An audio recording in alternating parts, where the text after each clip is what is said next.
Myself and I. So today I am doing a Star Wars themed light side tutorial on my eyes and lips to kind of feature some of the collectible Covergirl things that are at the drugstore right now. So if you are interested, go check them out. They have mascaras, lipsticks, eyeshadows, nail polishes, a bunch of stuff, and it's all got like Star Wars symbol or quotes or things like that on them, so they're really cute. Yeah, so I just kind of wanted to use some Kat Von D palettes. That this one's new and this one I haven't featured here on my channel, but I think it's a really fun and cool look, and it also reminds me a lot of the early millennial / late 90s look, which was very metallic, frosty. It just kind of is a throwback to that, but it kind of is featuring the Star Wars theme. So merge the two, Star Wars meets millennial glam. That's what I'm going to call this. So I hope you enjoy it. Let me know what else you're interested in seeing here on BriMyselfAndEye, and we will just jump right into this.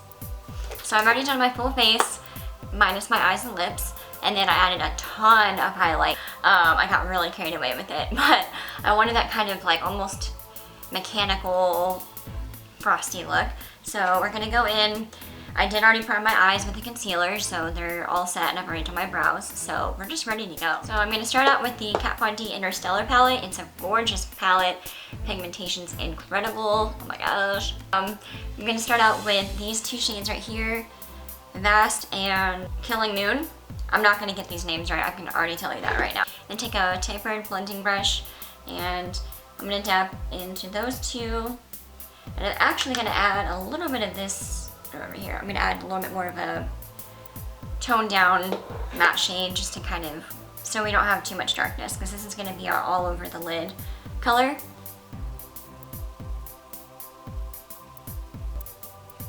And blend that out. This bag's already going to get in my way, so I'm going to clip her back. Now taking a little bit more of a dense but still kind of blendy tapered brush, I'm going to go in with just, let's see, this one right here, Killing Moon. And keep this to the crease and windshield wiper motions.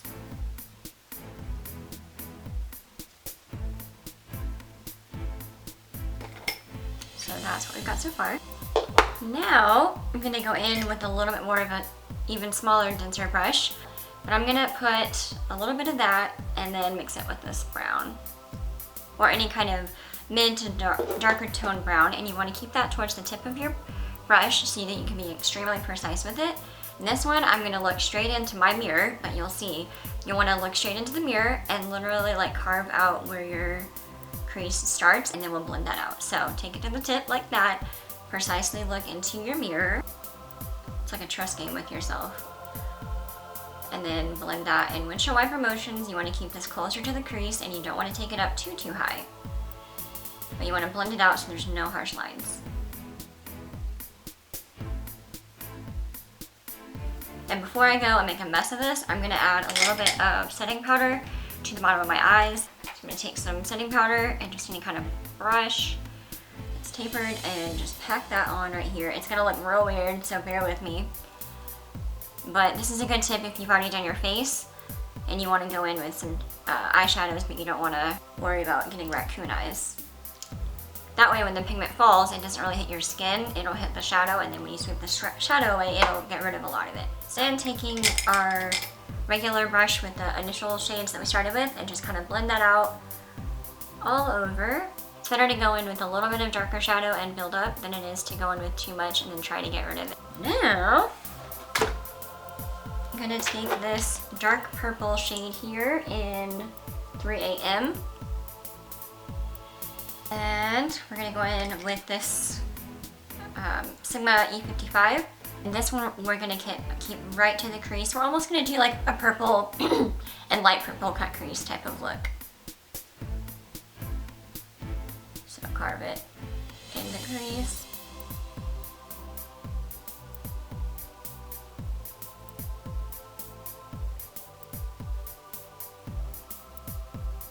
Now I'm switching to the Vida Loca palette for a lot of the rest of what we're doing, which isn't too much, but you can just use this palette. It has a lot of good neutral shades that you can use to start out with, so that's also an option, but I kind of wanted to play with both. So I'm going to take my A25 by Sigma brush, and I'm going to go in with Anthem, and I'm going to blend that right onto the crease and blend it down on the lid just a little bit.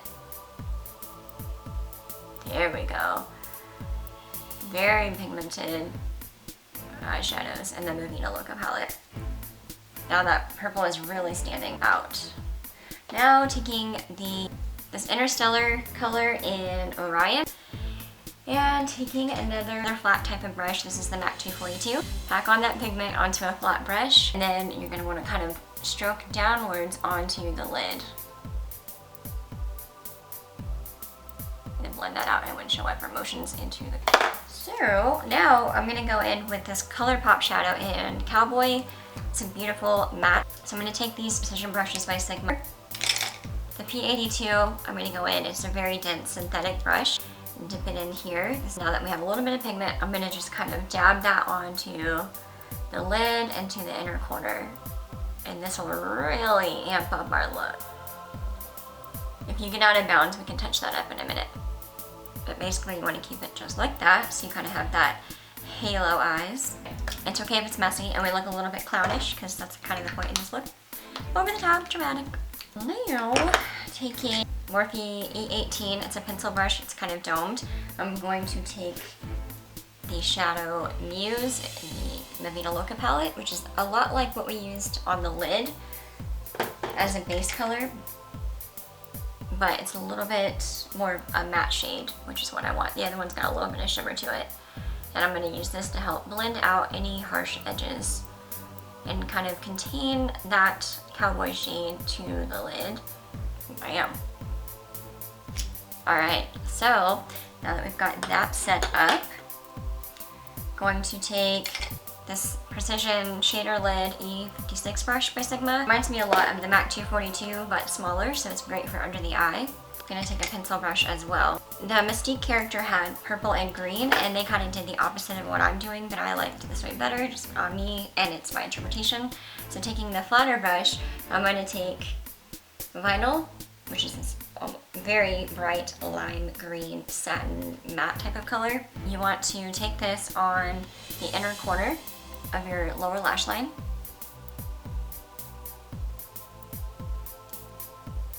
Now taking the E30 pencil brush, I'm gonna go in with two, Lenny and Hyper Valid, which is this teal color, and then this Lemmy shade, which is kind of like a satin hunter green, to darken out the green tones and blend it into the purple. And I'm gonna take this to the outer V. I'm not gonna take this all the way to the inner corner. I wanna kind of define that outer part. Thank God for that shadow we put down. Pick up some of this fallout. Just want to sit down there and blend of that. Now that we have that base set up, I'm going to take our rounded pencil brush again by Morphe, and I'm going to kind of clean up the darker part of the crease and kind of meet it with that darker green. This Anthem shade right here. And then lightly start at your outer V and gently sweep it inwards to the inner corner of your eye.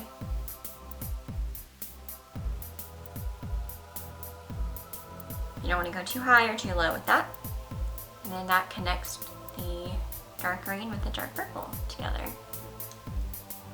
Now I'm going to take this Givenchy liquid liner. Any kind of liquid felt tip liner will work, or you could do gel liner if that's what you're more comfortable with.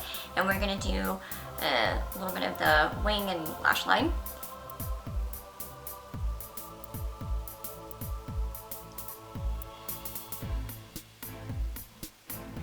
So once you finish your eyeliner, you can again do as dramatic as you want. I'm gonna curl my lashes and then go in with the Covergirl mascara in the supersizer, and this is a quote from the movie. It says, "Do or do not, there is no try." Then apply to my lashes. And I'm also gonna hit the lower lash line as well. Lastly, I'm gonna wipe off my chapstick and apply this lip primer. This is the Urban Decay Ozone. You can use whatever one you want. e.l.f. has a good one too. And while that's drying, I'm gonna touch up my highlighter with this fluffy brush and Opal by Becca. And kind of pop those cheeks out again because I kind of covered it up with that setting powder, which is fine. I'm gonna go way over the top with this though.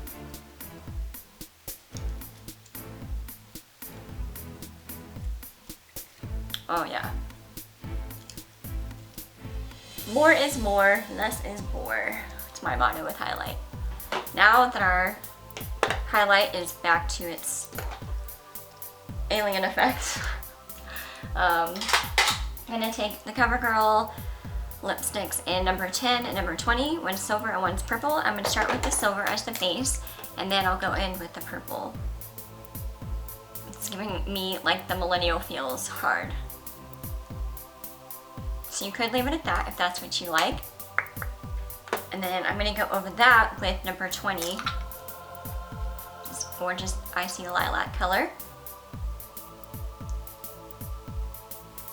Now you could leave it like this with your lips, but I want it to be a little bit more protruding and not as flat looking, just personal preference. So I'm gonna take this nude lip liner by Milani, and I'm just gonna kind of trace the outside of my lips. Now I kind of have almost a little bit of a shadow effect. See, it kind of fleshes it out just a little bit so you're not totally alien skin.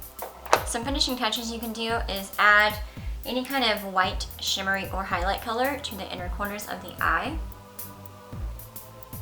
And that really opens them up and kind of completes that cat eye effect.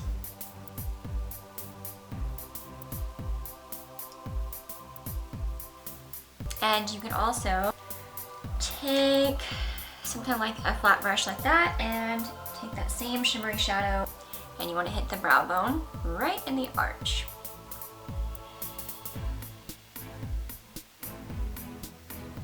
And that kind of opens up the eyes a little bit more if you went too heavy-handed with the dark purple or anything like that, or if you just kind of want to give it a different look. When you're done with everything, I would set it all with a makeup setting spray. I'm using the Scandinavia Vinyl Setting Spray. Just give yourself a good coat.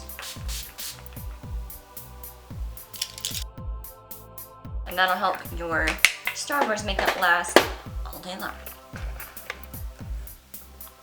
So yeah, this is basically the look, and it was really different and kind of bright, but I love, love, love all the metallic nod to the millennial time period and Star Wars hair, because got the Leia buns. Speaking of which, you're done here. So yeah, hope you enjoyed this. Let me know what you'd like to see, and I will see you in future videos, and may the Force be with you.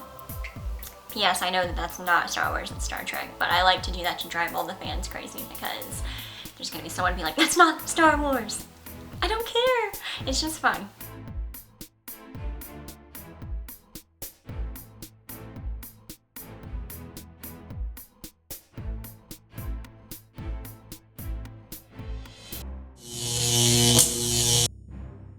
Put out in theaters. Where is my remote? Y2K hit like if you know what that life was about, and if you stocked up on water for probably way too much time. Attractive, right? Yeah.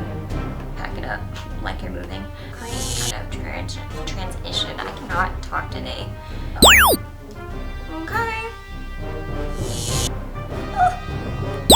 I mean, I legit wore my hair like this in junior high and high school, so I had like two little buns that were messy. I didn't really have them over my ears like that. They were a little bit higher up, actually.